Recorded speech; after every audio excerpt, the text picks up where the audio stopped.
Good morning. Welcome to Community Unitarian Universalist Church here in Plano, Texas. My name is Reverend Dr. Aija Duelm. I am the minister here. My pronouns are she, her, and hers. It is good to see you on this Sunday morning. We welcome all who are joining us here in person or online. We always have a few people who are with us on Sunday mornings from their homes. And we also welcome those who might be visiting us or might be newer to this place. We're glad that you are here with us. We once all were in a place where we were searching for our spiritual home. And some of us have found it here.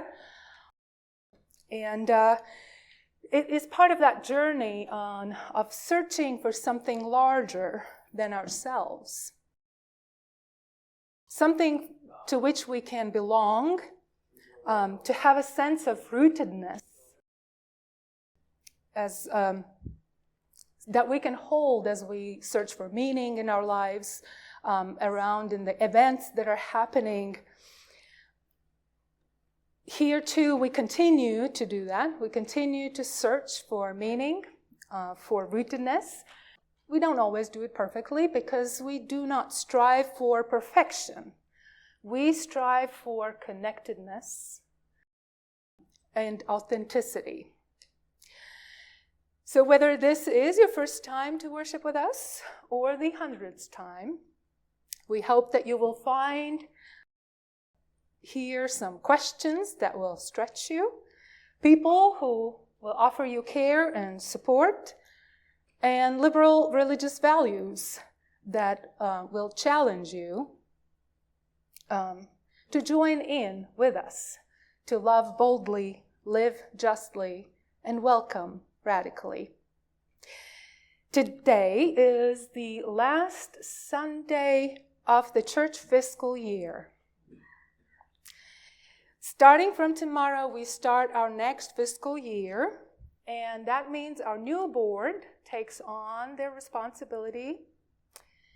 A part of the service later today, we will offer you a new ritual of a way to recognize this transition. And an invitation for us to offer our care and support to the next set of our leaders. We do not know what tomorrow brings, but what we do know is that here we gather to walk with one another, to offer our support and our care, and to help each other face the challenges that come our way. The service topic today is about spoons, and this is an opportunity for us to explore what spoons have to do with power, how we can make ordinary things magical and meaningful, and how these magical experiences can give us power to continue on our journey. Wherever you are, we're welcome here. Our call to worship comes from words written by Kimberly and Tomczak Carlson. It is not by chance that you arrived here today. You have been looking for something larger than yourself.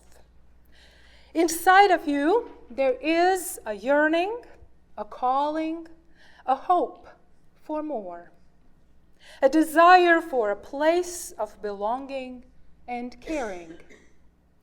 Through your struggles, someone nurtured you into being, instilling a belief in a shared purpose, a common yet precious resource that belongs to all of us when we share. And so, you began seeking a beloved community, a people that do not put fences around love, a community that holds its arms open to possibilities of love, a heart home to nourish your soul and share your gifts. Welcome home. Welcome to worship. We will begin by lighting our chalice.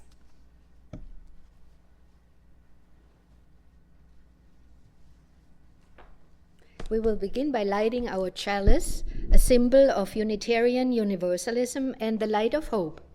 Each Sunday, when we gather, we light this symbol of life. Today, the chalice will be lit by Chet Smith. Every day brings struggle. Every day brings joy. Every day brings us the opportunity to ease the struggle of another, to be the joy in another's life. May this flame remind us to carry our light to each other and to the world.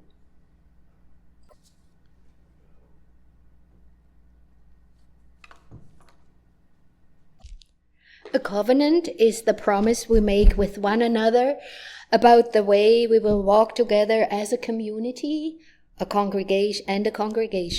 Please join me in reminding ourselves of this promise.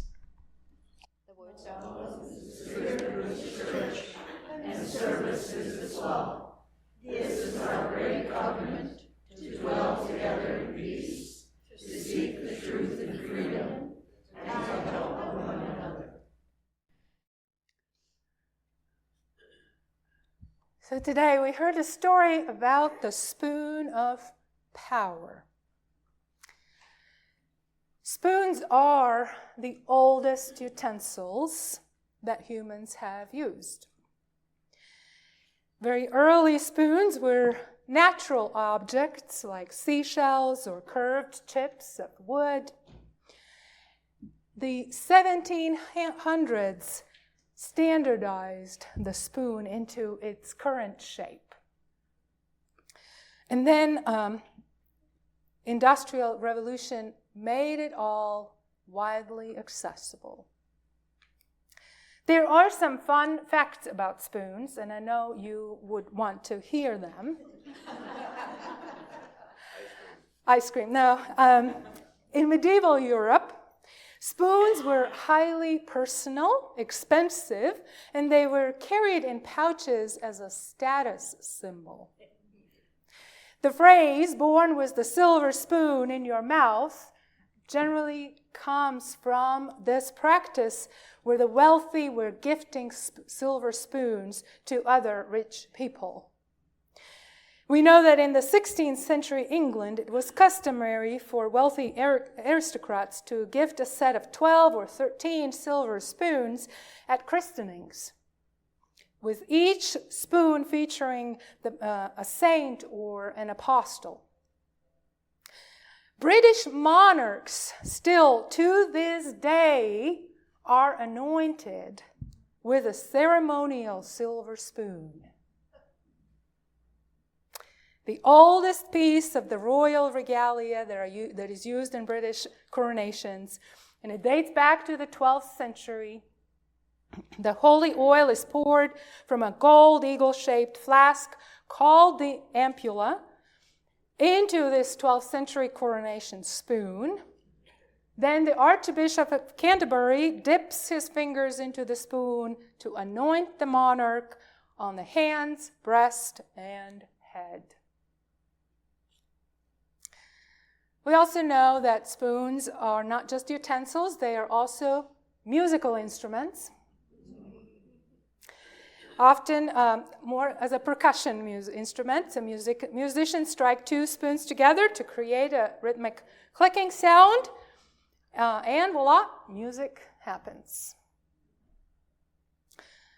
Well, for the rest of us, spoon is a utensil, a very daily, common, ordinary thing that all of us have used, most of us own, probably all of us here. And I believe that not many of us have ever spent much time thinking about it.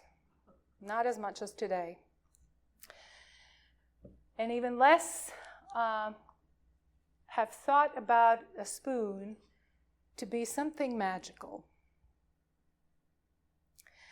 In this story that Matthew Dix tells, the ordinary object turns into something magical, becomes the spoon of power, and it is capable of changing experiences. We left the story where Matthew Dix receives that spoon at the end of the school year. And there's more. He too experienced some difficult things.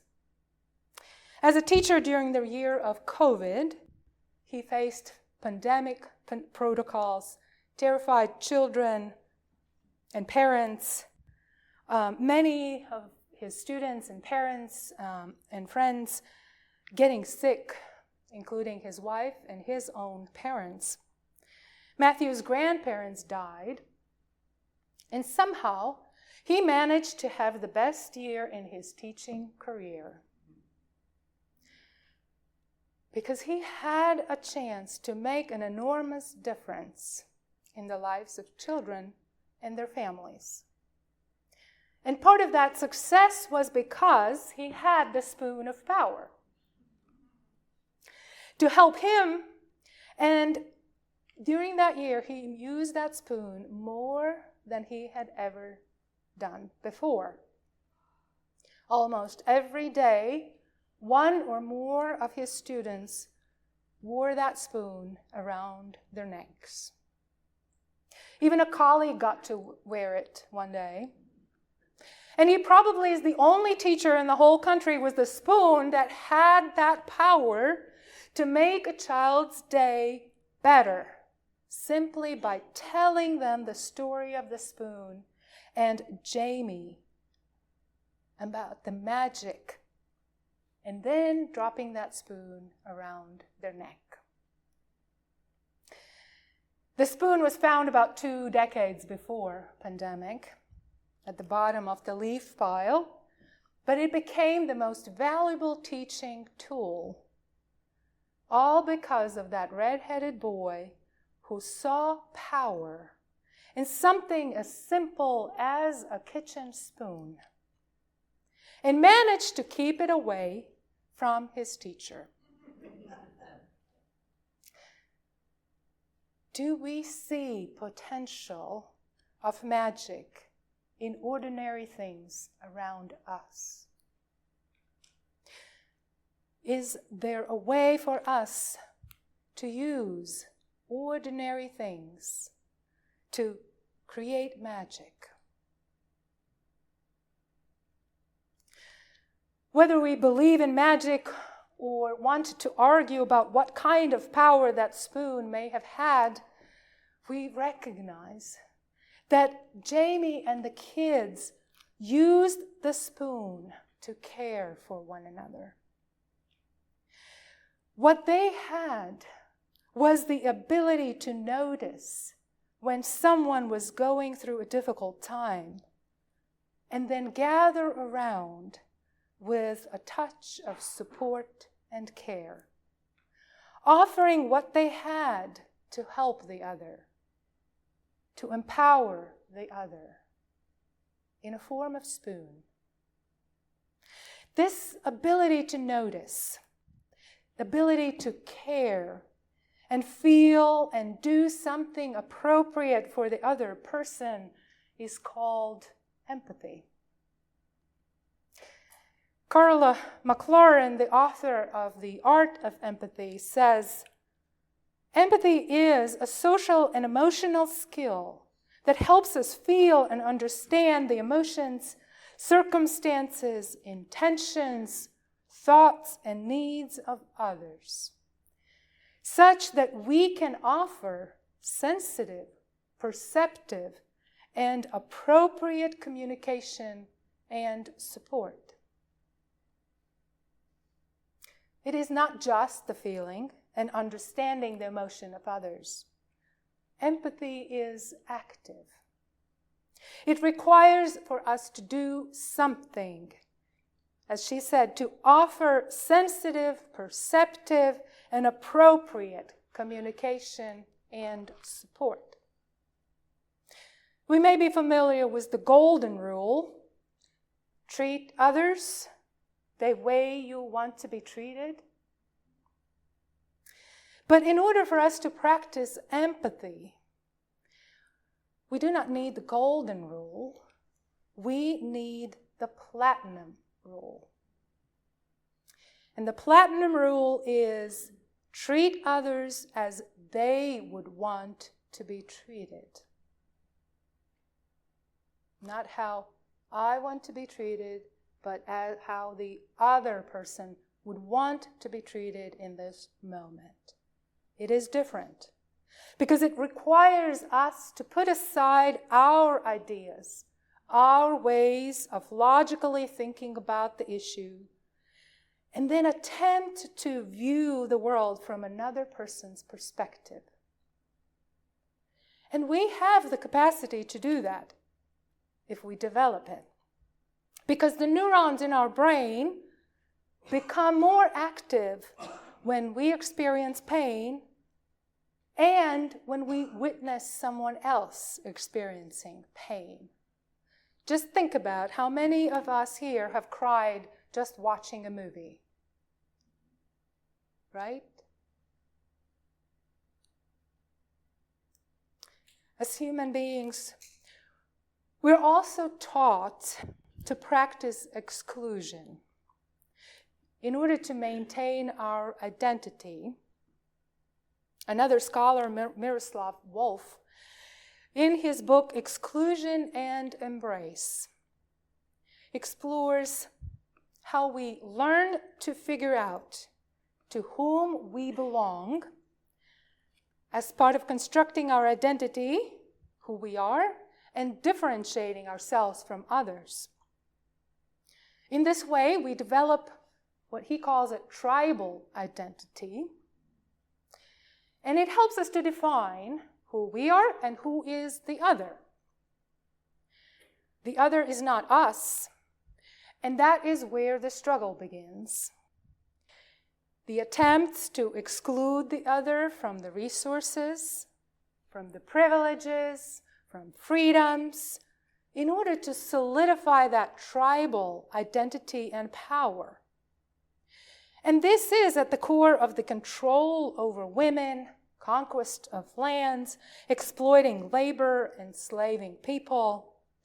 This is why the doctrine of slavery was created by Catholic popes in the 12th century, the one for which the Pope Leo XIV made a historic apology on Monday. For the role that the Holy See, the central governing authority of the Catholic Church, the way this organization, the role they played in legitimizing slavery and having failed to condemn it for centuries.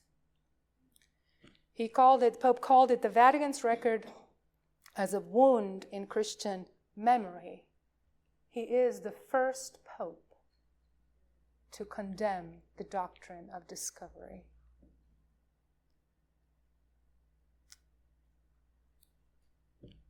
The answer to this exclusion and this othering for Miroslav Volf is embrace. In other words, the words that we use today, it's empathy. A Dutch primatologist, Frank de Waal, says that empathy is the one weapon in the human repertoire that can rid us of the curse of xenophobia. If we could manage to see people on other continents as part of us, drawing them into our circle of reciprocity and empathy, we would build upon rather than going against our natures. When we see another person's pain and practice empathy, offer our care and support, we stop othering people. And instead, grow connections, belonging, and understanding. All of us have experienced at times when we could use some support. We've experienced grief and challenges, and we know how it feels. We are also caring people, and we feel for others when we hear someone going through a difficult time. This community is a great example of this. Our caring team consists of more than 40 people.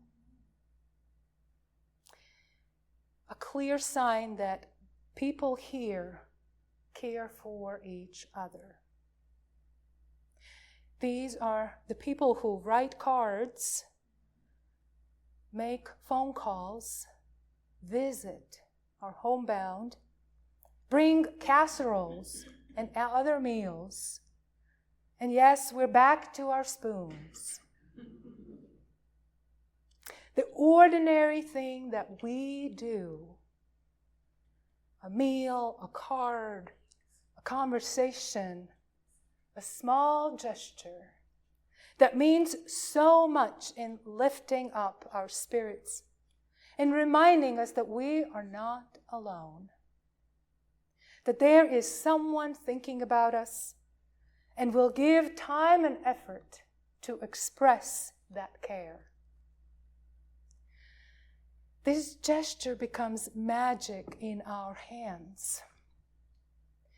And when the care is not simply about doing something for the other person, but empowering that other person to take on whatever challenges are facing them. To use that metaphor, if we are able to find a way to give the spoon of power to the other person, to help the other person have that courage, care, support, and hope that they need, we have practiced love in action. And sometimes we do need help to be able to see and recognize what the other person is going through and what they need. We are just humans, and some of us are better than others at practicing empathy.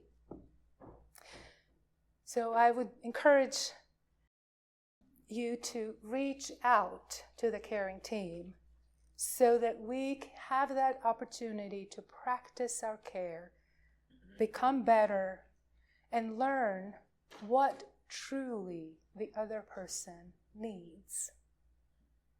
Not just what we had imagined in our own minds.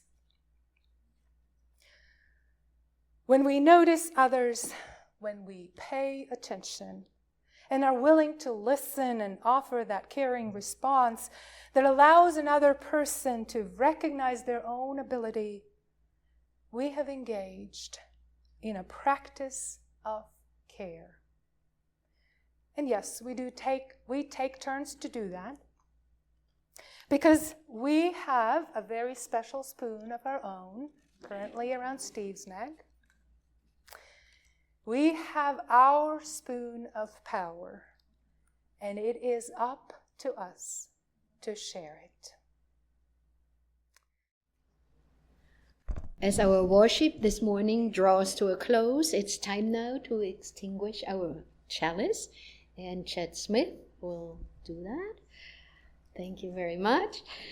And please join me now in reciting the words that are projected onto the screen. Extinguish the flame, but not the light of truth, the warmth of community, or the fire of commitment. These we carry in our hearts until we are together again.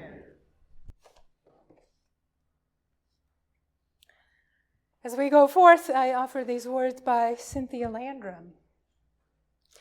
We leave this gathered community, but we don't leave our connection, our concerns, our care for each other.